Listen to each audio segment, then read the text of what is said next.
शेतकरी बंधूंनो नमस्कार. आज आपण माहिती घेणार आहोत स्वयंचलित हवामान केंद्र म्हणजे काय आणि त्याचा उपयोग कसा आपल्याला करता येईल. आणि त्याविषयी माहिती देण्यासाठी श्री लयंत अनित्य हे सर इथे आपल्याला उपलब्ध झालेले आहेत. सरांचा थोडक्यात परिचय म्हणजे कृषी विज्ञान केंद्र साकोली येथे हवामानशास्त्रज्ञ म्हणून ते विषय विशेषज्ञ या पदावर नियुक्त आहेत. त्यांचा अनुभव 2019 पासून या ठिकाणी ते काम करत आहेत. त्याच्यामुळे हवामानाचे यंत्र आणि हे जे आपण स्वयंचलित हवामान केंद्र आहे याविषयीची माहिती आपण त्यांच्याकडून जाणून घेऊया. सर, आपलं या कार्यक्रमात स्वागत आहे. नमस्कार शेतकरी बंधूंनो. धन्यवाद सर. पहिला मुद्दा असा आहे की हा शब्द शेतकऱ्यांसाठी थोडासा नवीन आहे. बरोबर. की स्वयंचलित हवामान केंद्र म्हणजे नक्की काय आणि त्याचा कार्य काय आहे. मी थोडक्यात सुरुवातीला पार्श्वभूमी सांगतोय शेतकऱ्यांना. कसं आहे, आपल्याकडे हवामानाचे बदल आता बरेच झाले आहेत, बरोबर आहे, आणि होत आहेत. त्यानुसारून भारत सरकारने एक योजना सुरू केली आहे. त्या योजनेचं नाव आहे ग्रामीण कृषी मौसम सेवा. हे एक जी पायलट योजना आहे ॲक्रॉस, याच्या अंतर्गत त्यांनी ग्रामीण कृषी मौसम सेवा सुरू केला आहे 2007 त्याच्यानंतर काय झालं, त्यांनी मग नंतर आता प्रत्येक जिल्ह्यामध्ये समजा पोहोचायला पाहिजे, बा शेतकऱ्यांपर्यंत पोहोचायला पाहिजे ही हवामानाचा अंदाज पुढील. त्याच्यामुळं काय होईल, शेतकऱ्यांना त्यांचे पीक जे परिस्थिती आहे त्याच्यानुसार हवामानानुसार ते पीक बदल करता येतील, पिकावर कीड रोग नियंत्रण करता येतील, याच्यासाठी तो सुरू केला आहे. तर 2007 ग्रामीण कृषी मौसम सेवा हे स्कीम सुरू करण्यात आली. त्याच्या अंतर्गत नंतर त्यांनी 530 दामू म्हणजे जिल्हा कृषी हवामान केंद्र हे सुरू करायचं ठरवलं. त्याच्यात त्यांनी 2017 ते 2020 या दरम्यान काही अडचणी आल्या, तरी पण त्यांनी 199 हे भारतात पूर्ण सुरू झाले आहेत. जिल्हा कृषी हवामान केंद्र, त्याला डिस्ट्रिक्ट ॲग्रोमेट युनिट असं म्हणतात, त्याला शॉर्ट फॉर्म म्हणजे दामू म्हणतात सर. तर काय झालं, त्या दामू अंतर्गत शेतकऱ्यांना बऱ्याच साऱ्या म्हणजे हवामानाविषयी समोरच्या 5 दिवसाच्या हवामानाचा अंदाज कळतो दर मंगळवारला आणि शुक्रवारला. तर तो हवामानाचा अंदाज हा असा असतो की पीक निहाय असतो. म्हणजे आता समजा आज शेतकऱ्याच्या शेतात कुठलं धान पीक आहे समजा किंवा कापूस आहे, त्याच्यानुसार समजा कुठल्या स्टेजवर आहे त्याच्यानुसार त्याची माहिती दिली जाते दर मंगळवारला आणि शुक्रवारला सामाजिक माध्यमांद्वारे. या पद्धतीनं ते द्यायसाठी. त्याच्यानंतर काय झालं, ह्या प्रकल्पामध्ये यांनी अजून अचूकता यावी आणि आपल्याजवळ डेटा हा जो स्ट्रॉंग व्हावा, कुठला जो हवामानाचे जे पॅरामीटर्स आहेत त्याच्या, तर त्यासाठी त्यांनी हा एक इन्स्ट्रुमेंट असतो जो आहे AWS म्हणतात त्याला, ऑटोमॅटिक वेदर स्टेशन त्याला म्हणतात. ठीक आहे, म्हणजे आता हाच स्वयंचलित हवामान केंद्राचं इंग्लिशमध्ये ऑटोमॅटिक वेदर स्टेशन हा त्याचा हे झाला. मुख्य मुद्दा असा आहे की शेतकऱ्याला जे तुम्ही पॅरामीटर्स म्हणालेत हवामानाचे. हो सर. हां, तर हवामानामध्ये एक तर जमीन आणि हवा ह्या दोन्ही गोष्टी साधारण आहेत, पण त्याच्यातले कोणते पॅरामीटर्स या वेदर स्टेशनद्वारे अभ्यासले जातात किंवा ज्याचा डेटा रेकॉर्ड गोळा केला जातो. कारण पीक लागवडीपासून ते कापणीपर्यंत वेगवेगळ्या अवस्थेमध्ये हवामानाशी खूप घनदाट संबंध आहे. ते कोणकोणते पॅरामीटर्स ह्याच्यामध्ये चेक केल्या जातात. तर यात कसं होते, आधी सरफेस ऑब्झर्वेटरी म्हणून राहायची, म्हणजे जमिनीवर. ठीक आहे. आता हे स्वयंचलित हवामान केंद्र असल्यामुळे याच्यात सगळे सेन्सर लावले आहेत. हवामानाचे पॅरामीटर्स ते असे आहेत की पाऊस किती पडला आहे, किती पडतोय हे माहीत व्हायला पाहिजे शेतकऱ्यांना. आणि म्हणजे मागल्या वर्षी किती होता आणि यावर्षी किती राहील, आता किती होत आहे, ठीक आहे. याच्यानुसार पावसाचा अंदाज आहे. शिवाय त्याच्यात जे पॅरामीटर घेतले आहेत ते पावसाचा अंदाज आहे, तापमान आहे, जमिनीची आर्द्रता आहे, जमिनीतला तापमान आहे, शिवाय वाऱ्याचा वेग आहे, वाऱ्याची दिशा आहे, हे पॅरामीटर त्याच्यात घेतले जातात. शिवाय जर ढगांची परिस्थिती राहील किंवा काय राहील त्याच्यानुसार ते सोलर रेडिएशन म्हणजे जे किरणं आहेत सूर्यप्रकाशाची किरणे ते किती पडून राहिले आहेत हे पण त्याच्यात घेतले जाते सर. त्याच्या अनुसरून मग तो जे पूर्ण डेटा त्याच्यात कलेक्ट केला जातो. असं एवढे पॅरामीटर त्यात घेतले आहेत सर. आणि ते पॅरामीटर जेव्हा घेतले जातील त्यात स्वयंचलित हवामान केंद्रामध्ये ते कलेक्ट होतात. एक डेटा लॉगर असतो सर. त्यात डेटा लॉगरमध्ये वेगवेगळे सेन्सर आहेत जे मी सांगितले तुम्हाला पॅरामीटर्स.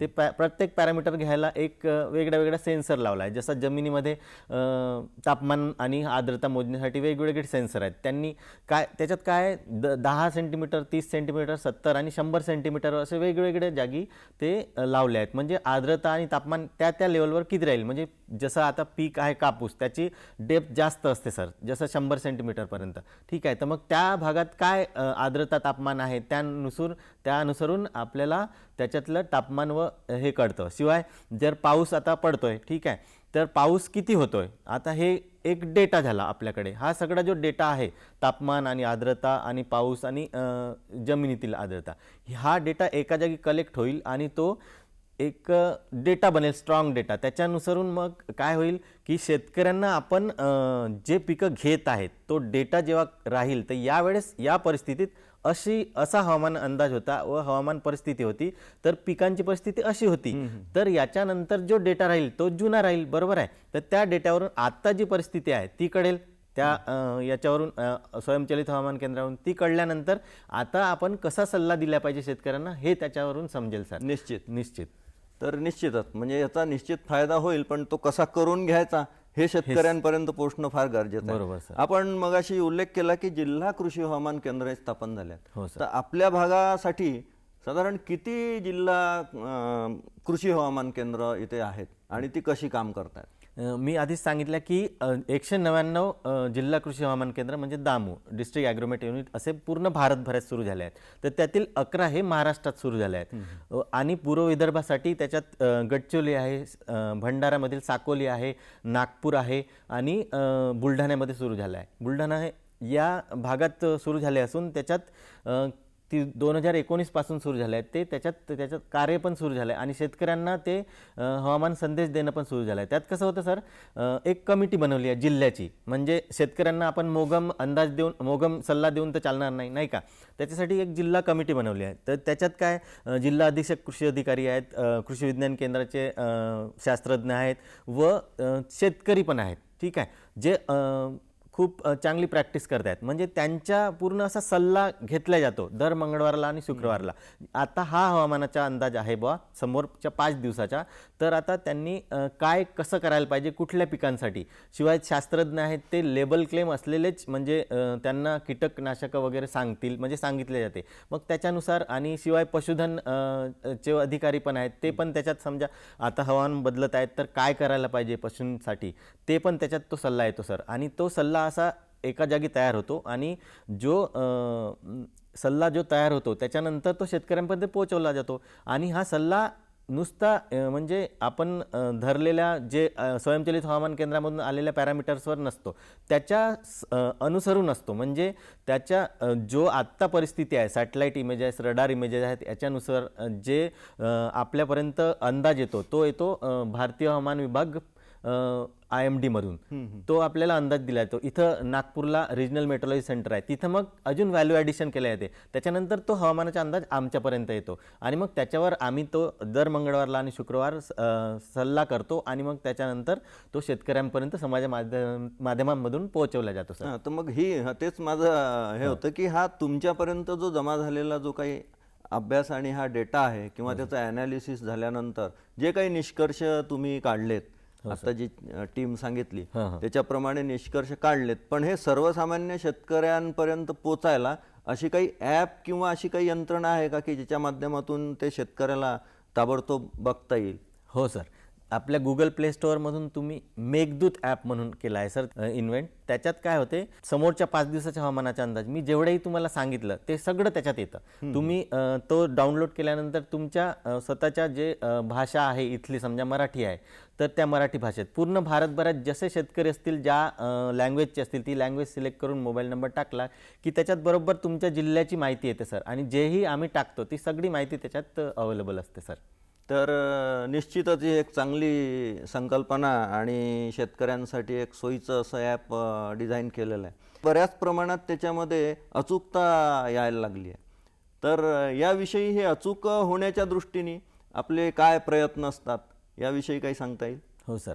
जो आता कसं आहे सर, पहिले आधी कसं व्हायचं की जिल्हा म्हणजे पूर्ण एका महाराष्ट्र म्हणजे स्टेटसाठी यायचा.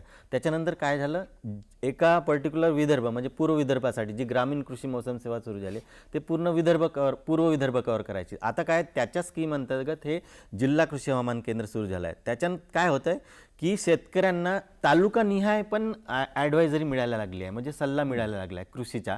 आणि तो पण हवामान अनुसरून, म्हणजे पुढील 5 दिवसाचे हवामान. त्याच्यानं काय होत आहे, शेतकऱ्यांचे फीडबॅक पण घेतले जात आहेत. म्हणजे आता या परिस्थितीत कसा हवामान अंदाज होता, जो आम्ही हवामानाचा सल्ला दिला आहे तो बरोबर राहिला की नाही राहिला.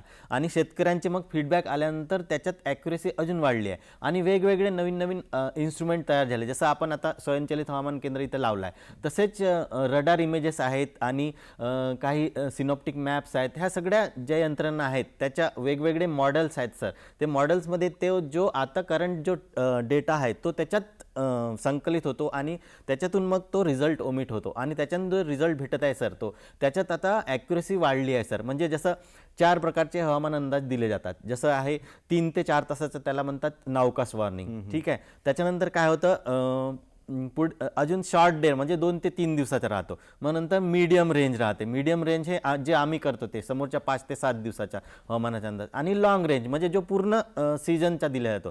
तर जो आम्ही करतो जसं शॉर्ट ड्युरेशन जो आहे म्हणजे जो 2 ते 3 तासाचा राहतो सर, त्याला नावकास्ट म्हणतात. ते त्याची ॲक्युरेसी एवढी खूप म्हणजे मोर दॅन 90% राहते सर. आणि जे आहे आम्ही जो करतो जो 5 दिवसाचा राहतो त्याच्यात 80%च्या वर ॲक्युरेसी वाढली आहे. त्याच्यानं शेतकऱ्याचे तसे फीडबॅक येत आहेत सर. आणि शेतकऱ्यांना मग त्याचा फायदा पण होत आहे. म्हणजे जर उद्या कापणी करायची आहे शेतकऱ्यांना, तर काय जर आज किंवा 2-3 दिवसा पहिले त्याच्या हवामानाचा अंदाज मिळाला की असा आहे, तर तो म्हणजे आमच्याकडे कसं असतं सर, धान पीक असतो, बाकीच्या जागी सोयाबीन आहे. तर धान पीक कसं असतो, जर कापला आज म्हणजे आज उद्या पाऊस येणार आहे, आपण उद्या कापला आणि आपल्याला जर अंदाज मिळाला आणि कापला गेला असला तर तो काय होतो, खराब होऊन जातो. कारण त्याला 2 ते 3 दिवस वाळू घालावं लागतं शेतातच. आणि त्याच्यानंतर त्याची स्टेकिंग करून एका जागी कलेक्ट करून मग नंतर त्याची थ्रेसिंग होते सर हार्वेस्ट केल्यानंतर. तर काय होते, शेतकऱ्यांच्या तेवढा मग तो जो आहे वेळही वाचला आणि शिवाय जे नुकसान होण्यापासून तेही वाचलं जर त्याला ते कळलं. आणि 2 दिवसाच्या नंतर त्यांनी जर हार्वेस्टिंग केली तर त्याला तोच म्हणजे वाचलं, म्हणजे तो फायदा झाला. निश्चित. शिवाय याच्यात काय होते सर, ते 3 तासाची जी वॉर्निंग असते त्याच्यानं त्या फवारणी करायची असली जर त्याला वाऱ्याचा वेग आणि पावसाचा अंदाज किंवा ढगाळ परिस्थिती समजली, विजांची परिस्थिती समजली, तर त्याच्या ते फवारणीचाही खर्च वाचतो सर. याच्यावरून असं जाणवत आहे की हे किती महत्त्वाचं आहे शेतकऱ्यांसाठी. आणि शेतकऱ्यांनी जर या ॲपचा उपयोग करून शॉर्ट टर्म तुम्ही जे म्हणाले की 2 ते 3 तासाचा हवामानाचा अंदाज आणि 2 दिवस किंवा 5 दिवसापर्यंतचा हवामानाचा अंदाज काय राहील ही जर माहिती मिळाली, तर वेगवेगळ्या अवस्थेत पेरताना कशी कंडिशन पाहिजे, वाढीच्या अवस्थेत काय पाहिजे, आणि इव्हन तुम्ही जे म्हणाले जनावरांचे, बरोबर सर, तर हे सगळं हवामान हे जसं पिकाला पोषक असू शकतं तसं रोग आणि किडींना सुद्धा किंवा जनावरांच्या आजारांना सुद्धा काही हवामान पोषक असू शकतं. बरोबर सर. आणि हे तुमच्याजवळ जो डेटा जमा होतो हो सर, याचा अंदाज घेऊन तुम्ही रेकमेंडेशन्स देतात. बरोबर सर. तर आपल्याला असं काही सांगता येईल का, हे रेकमेंडेशन्स जर शेतकऱ्यांनी फॉलो केले तर कोणकोणत्या गोष्टींपासून शेतकरी बचावू शकतो? यात कसं होतं सर, या अंदाजानं सगळ्यात महत्त्वाची गोष्ट म्हणजे शेतकऱ्यांच्या पीक आहे. ठीक आहे. त्याच्यानंतर पीक परिस्थिती म्हणजे जसं कापणी आहे ह्या गोष्टी तुम्ही सांगितल्या. ठीक आहे. जसं फवारणी आहे ह्या गोष्टीपासून तो वाचला तर त्याचा म्हणजे पैशाचं अर्थार्जन झालंच. ठीक आहे. त्याच्यानंतर यांनीच अजून याच्यात आपल्याला ढगाळ परिस्थिती कशी राहील. आणि एक नवीन अजून एक ॲप आहे सर जो सुरू केला आहे, त्याला दामिनी म्हणतात. त्याच्यात वीज परिस्थिती माहीत होते. तर वीज कधी पडणार आहे म्हणजे हे अर्धा तासाआधी जर नोटिफिकेशन सुरू असले आपले, तर त्याला समजते की या भागात वीज पडायची शक्यता आहे, तर तुम्ही काय केलं पाहिजे. म्हणून हा एक भाग झाला सर. त्याच्यानंतर काय होते, शेतकऱ्यांना जर समोरच्या आता जर पेरण्या करायच्या आहेत तर दुबार पेरणीपासून पण वाचता येते. जसं जोपर्यंत 100 mm पर्यंत पाऊस होत नाही तोपर्यंत 75 ते 100 तोपर्यंत आम्ही पेरण्या थांबवाव्या. आपण या मुद्द्यावर घेऊया एक अल्पशी विश्रांती.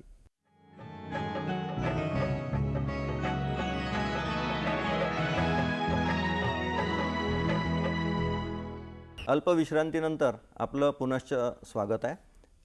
आपण हे बघत होतो की हवामान केंद्राच्या आधारे पेरणी करताना शेतकरी कसा त्याचा फायदा करून घेऊ शकतो आणि विजांपासून कसा बचाव आपण करू शकतो दामिनी ॲपद्वारे, हे बघत होतो.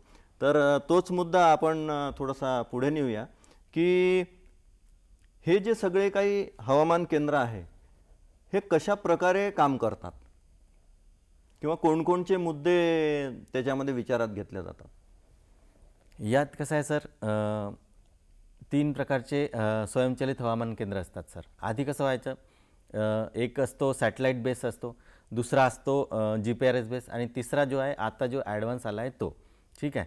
याच्यात सॅटेलाईट बेस जो राहायचा तो सॅटेलाईटवरून म्हणजे इथं डेटा कलेक्ट झालेला सॅटेलाईटला जायचा आणि मग नंतर भारतीय हवामान विभाग यांच्यापर्यंत जायचा. तो सामान्य शेतकऱ्यांपर्यंत पोहोचायचा नाही एकदम. तो त्यांना त्याच्यानंतर तो रेडिओवर किंवा टी व्हीवर किंवा अशी माहिती दिली तर जायचा. त्याच्यानंतर काय झालं, GPS बेस आला. त्यात कसं होतं, GPS बेस आहे त्याच्यात तो डेटा कलेक्ट होतो आणि सॅटेलाईटला न जाता डायरेक्ट म्हणजे सॅटेलाईटला जाऊन कुठल्या GPRSच्या त्याच्यानंतर तो हवामान म्हणजे भारतीय हवामान विभागाला पोहोचून नंतर तो डेटा त्याच्यानंतर त्या डेटा आल्यानंतर त्याच्यात जे बदल करायचे आहेत किंवा त्याच्यानुसार जी फोरकास्टिंग म्हणजे अंदाज द्यायचा आहे तो दिला जातो. आणि त्याच्यानंतर जर आता काय झालं सर, तिसरा जो आहे प्रकार सांगितला मी ॲडव्हान्स, त्याच्यात काय होतं की GPS पण आहे आणि ऑनलाईन पण तो अवेलेबल झाला आहे. म्हणजे तुम्ही जर ऑनलाईन इंटरनेटवर जर aws.imd.gov.in 8091 म्हणजे 8091 याच्यावर जर तुम्ही लॉग इन केलं म्हणजे टाकलं तर तुम्हाला त्याच्यात पूर्ण भारतभराचे AWS म्हणजे स्वयंचलित हवामान केंद्राच्या पावसाची स्थिती म्हणजे आज किती पाऊस पडला आहे, टेम्परेचर किती आहे आणि आर्द्रता किती आहे याची सगळी इत्थंभूत माहिती शेतकऱ्यांपर्यंत पण पोहोचते सर. आणि आपण कोणीही पण पाहू शकतो. आणि त्याच्यात शिवाय ॲग्रीमेट साईट आहे सर, ज्याच्यात तुम्हाला म्हणजे शेतकऱ्याला पण त्यांच्या जिल्हानिहाय माहिती मिळते सर, जी आम्ही म्हणजे जे सगळे जिल्ह्यातले जे हवामान केंद्रातले जे शास्त्रज्ञ लोक आहेत जे अपलोड करतात दर मंगळवारला आणि शुक्रवारला, हे सगळ्यांपर्यंत शेतकऱ्यांपर्यंत पोहोचते सर. त्याच्यात काय होतं, जे हवामान केंद्रे आहेत त्याच्यातून हे शेतकऱ्यांशी आणि शेतकऱ्यांशी वार्तालाप तर होतो, शिवाय याचा प्रचार आणि प्रसिद्धी सोशल माध्यमांद्वारे तर होतो. त्याच्यात आम्ही शेतकऱ्यांच्या म्हणजे अवेअरनेस प्रोग्राम्स पण घेतो सर, ज्या जिल्ह्यात जे लोक कार्यरत आहेत ते लोक. त्याच्यानं काय होतं, शेतकऱ्यांना अजून जास्त माहिती होते. म्हणजे ते जुळत आहेत आणि त्यांचे मेसेज पण त्यांना जात आहेत. समजा त्याच्या घरी शेतकऱ्यांकडे तर अँड्रॉइड मोबाईल वापरायचं हे नाही राहत ज्ञान, पण त्यांच्या मुलापर्यंत ते पोहोचते तर ते त्यांच्यापर्यंत पोहोचते. त्यानं काय होत आहे, शेतकऱ्यांना अजून त्याचा फायदा होत आहे सर. निश्चित. मला एक आता प्रश्न त्याच्यातला एक उपप्रश्न मला असा विचार असा वाटतो की हे सगळं होत असताना आपण जे म्हटलं की 2 ॲप आपण सांगितलं, एक मेघदूत आणि दामिनी आणि दुसरी दामिनी. हो सर. या दोन्ही ॲप केंद्र सरकार म्हणजे भारत स्तरावरच्या आहेत. हो. पण हा शेतकरी वेगवेगळ्या गावातून किंवा वेगवेगळ्या तालुक्यातला आहे. हो सर. आता त्याच्यामध्ये अशी सोय आहे का की तो ज्या तालुक्याचा असेल तिथलीच ॲडवायझरी त्याला तिथे बघता येईल, असं काही त्याच्यामध्ये आहे का की भारतभराचं सार तिथे दिलेलं आहे? सर त्यात कसं होते, जे मेघदूत ॲप आहे त्याच्यात तुम्ही जर मोबाईल नंबर टाकला आणि त्याच्यात तुमचा जिल्हा निवडला आणि तालुका निवडला तर तुमच्या तालुकानिहाय आणि जिल्हानिहाय, आता तालुकानिहाय मेघदूत ॲप्लिकेशनमध्ये सुरू व्हायचं आहे सर. जे आम्ही सोशल मीडियामध्ये देतो ते तालुकानिहाय देतो. आता मेघदूतमध्ये तालुकानिहाय पण सुरू होणार आहे, पण जिल्ह्याची माहिती ही त्यांच्या लोकल लँग्वेजमध्ये उपलब्ध होते सर. आणि जो मेघदूत झालं सर, त्याच्यानंतर जो दामिनी ॲप आहे त्याच्यात काय होते सर, लोकेशन बेस असल्यामुळे तो म्हणजे तुम्ही जिथं आहात लोकेशन सुरू केलं असलं तर ते लोकेशन दाखवतो की तुम्ही इथं आहात ना, या भागातली परिस्थिती अशी आहे ना, विजेची स्थिती अशी आहे. भारतीय हवामान विभाग आणि पृथ्वी विज्ञान मंत्रालय यांच्या संयुक्त विद्यमाने, शिवाय ICR म्हणजे भारतीय कृषी अनुसंधान परिषद यांच्या संयुक्त विद्यमाने हे सगळं होऊ घातलं आहे सर. आणि याच्यामुळे शेतकऱ्यांचा आता फायदा होऊ लागला आहे आणि शेतकऱ्यांचे फीडबॅक पण येऊ लागले आहेत सर.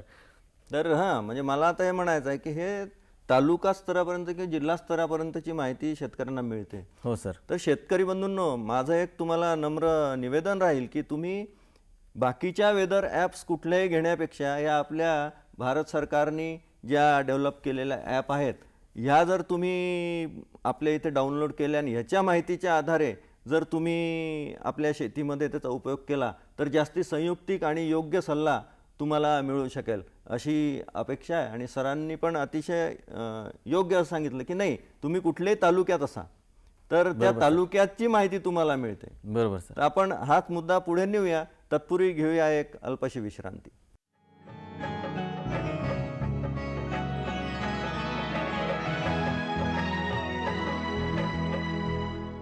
अल्पशा विश्रांतीनंतर आपलं पुनश्च स्वागत आहे.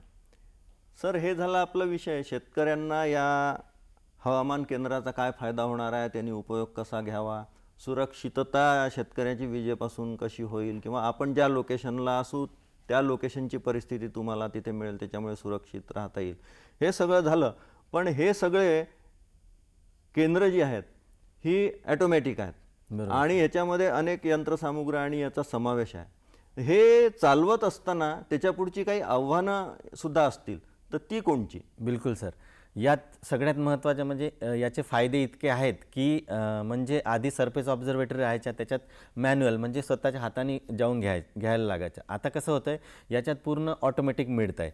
तर यात सोयीचं हे झालं आहे की हे आपण कुठं पण लावू शकतो, म्हणजे दुर्गम भागात पण लावू शकतो आणि आपल्याला जिथं जिथं जाता येत नाही म्हणजे आपण पोहोचू नाही शकत तिथं, आणि शिवाय आपल्याला 10 मिनटाचं 15 मिनटाचं असं वेगवेगळ्या इंटरव्हलनं आपल्याला डेटा मिळू शकतो. हे याचा खूप मोठा फायदा झाला आहे सर, म्हणजे डेटा कलेक्ट होत आहे. याच्या पुढे आव्हानं म्हणजे जर आपण दुर्गम भागात लावलं, ठीक आहे, तर त्याच्यात कसं आहे, जर तो नादुरुस्त झाला, समजा त्याच्यात रेन गेज असते सर, ऑर्डिनरी असते, त्याच्यात पाणी टाकून आपण मोजले जाते, पण याच्यात टिपिंग बकेट असते, ठीक आहे. तर त्याच्यात पाऊस पडतो आणि तो एक टिप करतो, असं 2 टिप राहतात, ठीक आहे. एका टिपला जवळपास 0.5 mm तो कलेक्ट केला जातो पाऊस, आणि त्याला डेटा लॉगरला तो सेन्सर जातो आणि कलेक्ट होतो डेटा, ठीक आहे सर. त्याच्यात काय होतं, जर ती रेन गेज लावली आहे म्हणजे टिपिंग बकेट, त्याच्यात ते क्लॉगिंग होऊ शकते, जसे पक्षी बसून काही कचरा टाकू शकतात किंवा त्यांची विष्ठा असू शकते, किंवा काही धुळीमुळे जसं पाऊस यायच्या आधी किंवा पूर्ण वातावरणात धूळ साचली असते, तर त्याच्यात थोडंसं मिसकॅलिब्रेशन होऊ शकते, तर ते मेंटेन करणं थोडं कठीण जाते, ठीक आहे. त्याच्यात जर ते दुर्गम भागात आहेत तर त्याच्यात काय, जर तो मेटल आहे किंवा काही आहे तर कसं कोणी त्याला चोरी पण करू शकतो, आणि ते म्हणजे हे महत्त्वाचे आव्हानं आहेत सर. त्याच्यात आपण फेन्सिंग केली ही समजा, तरी पण जर हा रेन गेजचा प्रॉब्लेम आला, त्याच्यात समजा तो बॅटरी ऑपरेटेड आहे, सोलर पॅनल लागले आहेत, तर सोलर पॅनलमध्ये काही प्रॉब्लेम्स आले किंवा बॅटरीमध्ये काही प्रॉब्लेम्स आले, तर हे मेंटेन करणं खूप गरजेचं आहे. तर हे मेंटेन करणं म्हणजे वेळोवेळी मेंटेन करावं लागतात, आणि हे रेन गेजेस आहेत आणि जे सोलर पॅनल वगैरे म्हटलं, हे आपल्याला याची काळजी खूप घ्यावी लागते सर. ही महत्त्वाची आव्हाने आहेत सर त्याच्यासमोर. बाकी तर आणि समजा त्याच्यात GPRS सिस्टीम आहे आणि जर सिम कार्ड आपण लावला असला तर तो बरोबर वर्क करत आहे की नाही, त्याच्यात जर तो डेटा लॉगर आहे, त्याच्यात तो बॉक्स आहे, त्या बॉक्समध्ये जर पावसाळ्यात त्याची कशी स्थिती आहे त्याला पाहणं खूप गरजेचं आहे. समजा वायर्स लागल्या आहेत, सेन्सर आहेत वेगळे, जसं जमिनीतले सेन्सर असतात, त्या सेन्सरचा जो डेटा आहे तो बरोबर येत आहे की नाही ते मेंटेन करणं, हे याच्या पुढे महत्त्वाचे आव्हान आहे. नक्कीच. पण एक अजून विषय असा आहे की एखादं स्टेशन, स्वयंचलित स्टेशन, त्याच्यामधले काही बाबी ह्या योग्य येत आहेत की नाही हे कशावरून ओळखता येऊ शकतं? म्हणजे कारण एका ठिकाणी कुठेतरी डेटा कलेक्ट होत असेल, बरोबर सर, पण कोणत्या स्टेशनचा डेटा अचूक येतो आणि कोणत्या स्टेशनचा येत नाही आहे असं काही यंत्रणा आहे का, की मग त्याच्याप्रमाणे मग पुढे जाऊन त्याला दुरुस्तीचा प्रश्न येऊ शकतो? तर असं काही यंत्रणा आहे का? हो सर, आहे. कसं आहे, आता मी तुम्हाला सांगितलं की सरफेस ऑब्झर्वेटरी आहे, म्हणजे मॅन्युअल. जे आता पावसाचं धरलं समजा, तर जर त्याच्यात AWS पण आहे आणि मॅन्युअल ऑब्झर्वेटरी पण आहे, तर तिथं इझिली आपल्याला समजून येते की मॅन्युअलमध्ये आणि याच्यात किती फरक पडला. ठीक आहे. सेकंड थिंग अशी आहे सर, जर आपण जमिनीची आर्द्रता आणि तापमान घेतोय, तर जर तो सेन्सर जमिनीच्या वरच्या जसं 10 सेंटीमीटर, 30, 70 आणि 100 सेंटीमीटरवर ते लावले आहेत, तर ते चारही जागचे समजा सारखा देत आहेत किंवा मिसबिहेव करतायत, तर हे त्याच्यात लगेच समजून येतो सर. याच्यात म्हणजे आपल्याला आणि म्हणजे समजा आपण तिथं नाही पण राहिलो तरी पण तो मिसबिहेव करतो हे समजून येते सर. कारण हे जिल्ह्याच्या ठिकाणी तर आहेतच, शिवाय आता समोर तालुक्याच्या ठिकाणी पण लावले आहेत सर. काही भारतीय हवामान विभागांनी जे ग्रामपंचायत लेवलवर पण आहेत, त्याच्यात जेव्हा डिफरन्स आपल्याला एकदम समजून येतो सर. निश्चित. त्याच्यामुळे म्हणजे आपल्याला या ते कळतं सर. सगळ्या मॅन्युअलीच्या ह्याच्याशी कम्पेअर करून कुठे मिसबिहेव होत असेल तर त्या दुरुस्तीचं काम करता येईल. Correct sir. निश्चित. म्हणजे हवामानशास्त्र अद्ययावत आणि अचूक होण्याच्या दृष्टीने अनेक प्रयत्न केले जातात. त्याचा लाभ शेतकऱ्यांनी घ्यावा आणि या विषयावर अतिशय उत्कृष्ट अशी माहिती सरांनी आपल्याला दिली. त्या शेतकऱ्यांनी त्याचा लाभ घेऊन आपली पुढील शेती करावी असं मी आवाहन करतो. आणि आपण इथे आलात, अतिशय उत्कृष्ट माहिती दिली त्याबद्दल शेतकऱ्यांच्या वतीनं आणि दूरदर्शनच्या वतीनं आपले आभार मानतो. धन्यवाद. धन्यवाद सर.